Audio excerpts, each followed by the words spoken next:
Mais le monde change et il change vite. Il change plus vite qu'il n'a jamais changé. Et ça, c'est révélateur de quelque chose.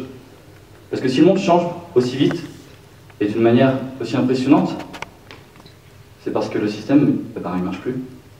Sinon, les gens ne voudraient pas que le monde change.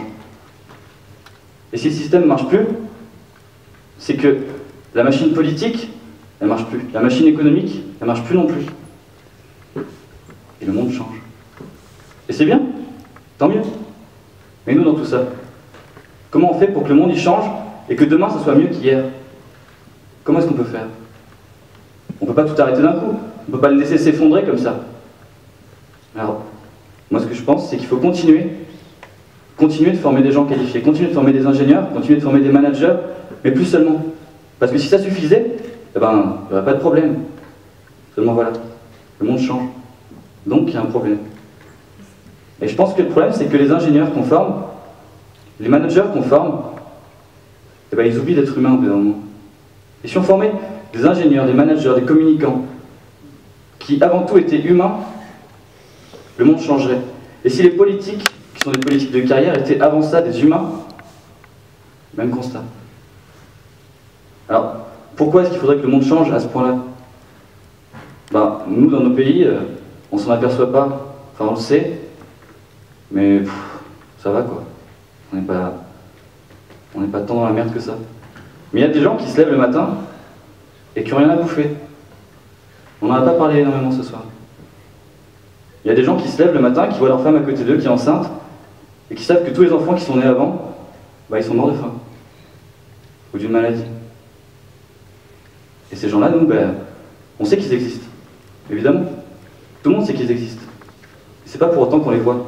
C'est pas pour autant qu'on les prend en compte. Et ces gens-là, quand ils se lèvent le matin, c'est vers nous qu'ils regardent. Vers nous, les étudiants des pays riches. Les étudiants des pays occidentaux. Parce que eux, ils sont au bout de la chaîne. Au bout d'une chaîne que nous, on va être amenés à diriger. Et ils n'ont qu'un espoir, c'est qu'il y ait une génération qui, enfin, les prenne en compte dans leur choix. Juste une génération. Et cette génération-là, c'est la nôtre. Alors, comment est-ce qu'on peut faire pour que les choses changent? Il faut changer plusieurs façons d'agir. Il faut changer notre manière de consommer. Et pour ça, encore une fois, dans nos pays à nous, eh ben, on a des barrières. La politique peut être une barrière au changement de consommation, dans la mesure où, par exemple, je prends un exemple concret, si les politiques disent on va réduire la part du nucléaire entre maintenant et 2025, eh ben, très bien, on continue d'allumer la lumière dans les pièces où on n'est pas, on continue de prendre des baignoires, puisqu'on s'en occupe pour nous. Il y a aussi le marketing, parce que nous, à l'ESA, on est plutôt bien placés pour le savoir. Quand on achète une boîte de yaourt avec une vache dessus, même si la marque c'est pâturage, ben, c'est pas pour autant qu'elle finira pas en abattoir, la vache. Et c'est peut-être même pas pour autant qu'elle a jamais vu de l'herbe de sa vie. On a parlé beaucoup de l'égalité entre les hommes et les femmes ce soir, mais évidemment que c'est un sujet très important.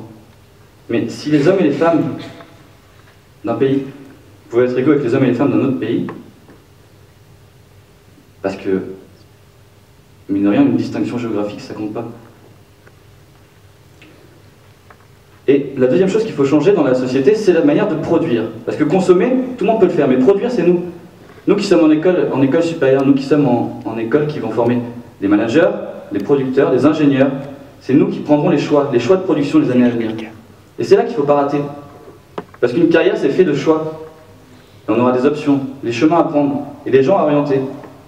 Et à chaque fois, il faudra se demander une seule chose, c'est qu'est-ce qui importe?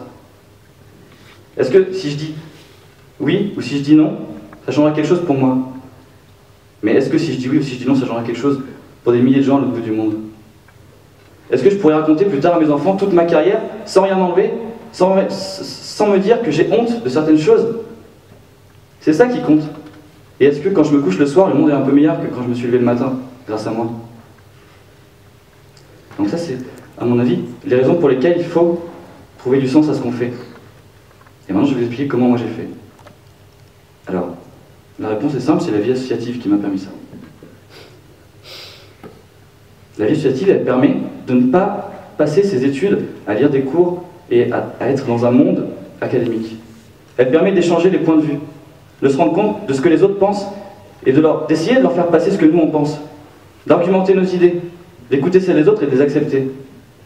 Ça permet de mélanger les opinions, de mélanger les expériences, de capitaliser ça et de faire quelque chose de beau. Ça permet de prouver à nous-mêmes et aux gens autour qu'on est capable de faire les choses sans avoir besoin d'autres personnes, sans avoir besoin d'adultes. Qu'on est capable de travailler en équipe et de faire quelque chose tous ensemble.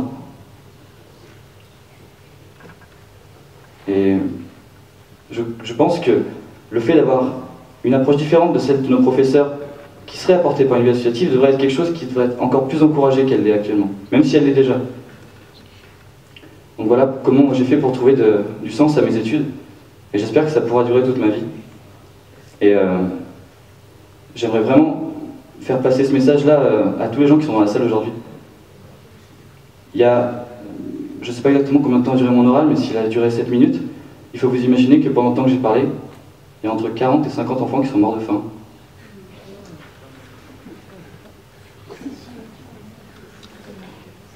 Et moi je trouve pas ça drôle.